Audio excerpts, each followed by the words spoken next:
Colour को। अभी हमने क्या बोला कि इसमें जो है सिंगुलर के साथ हम लोग का डज लगता है और प्लूरल के साथ क्या लगता है, डू लगता है। बोलो एकदम हिंदी मत बन जाती हो। प्लूरल के साथ क्या लगता है, डू लगेगा। सिंगुलर सब्जेक्ट अगर रहेगा तो डज का प्रयोग करते हैं और अगर प्लूरल है तो यहाँ पे डू लगेगा। फिर हमने बोला कि ये दोनों कब इस्तेमाल होंगे, डू कब लगाएंगे, डज कब लगाएंगे। पहला कंडीशन तो ये सिंगुलर प्लूरल की बात है।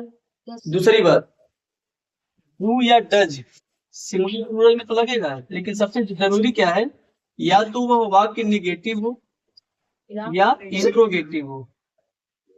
क्या हो, इंट्रोगेटिव। मतलब ये हो गया कि केवल सब्जेक्ट सिंगुलर या प्लूरल होने से इसका इस्तेमाल नहीं करेंगे।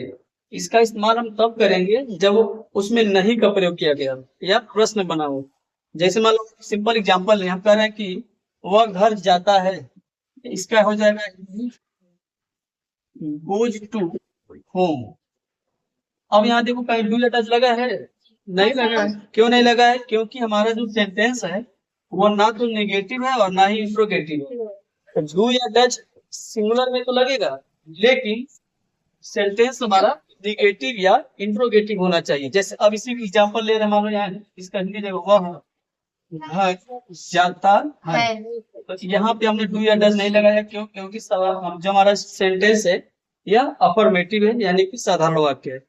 अगर हम यहीं पे लिखें कि वह घर नहीं जाता है, तो ध्यान देना अब यहाँ पे नहीं का इस्तेमाल हो गया है। जब नहीं हो जाए तब हमारा हेल्पिंग वर्ब डू या डज का प्रयोग करेंगे। तो यहाँ पे सब्जेक्ट हमारा हुआ है यानी ही। अब यहाँ पे डू लगेगा कि डज लगेगा, डज लगेगा क्योंकि सब्जेक्ट हमारा एक वचन है। तो he does not go to home, ये हो जाएगा। बात समझ में आया? तो याद रखेंगे केवल सेंटेंस हमारा अगर सब्जेक्ट केवल हमारा सिंगुलर है तो डू या डज नहीं लगाएंगे। डू या डज लगने के लिए सबसे जरूरी क्या है, सिंगुलर या प्लूरल तो रहे, दूसरी बात ये कि हमारा उसमें निगेटिव या इंट्रोगेटिव होना चाहिए, तब जाकर के लगेगा। ठीक है, नोट कर लो।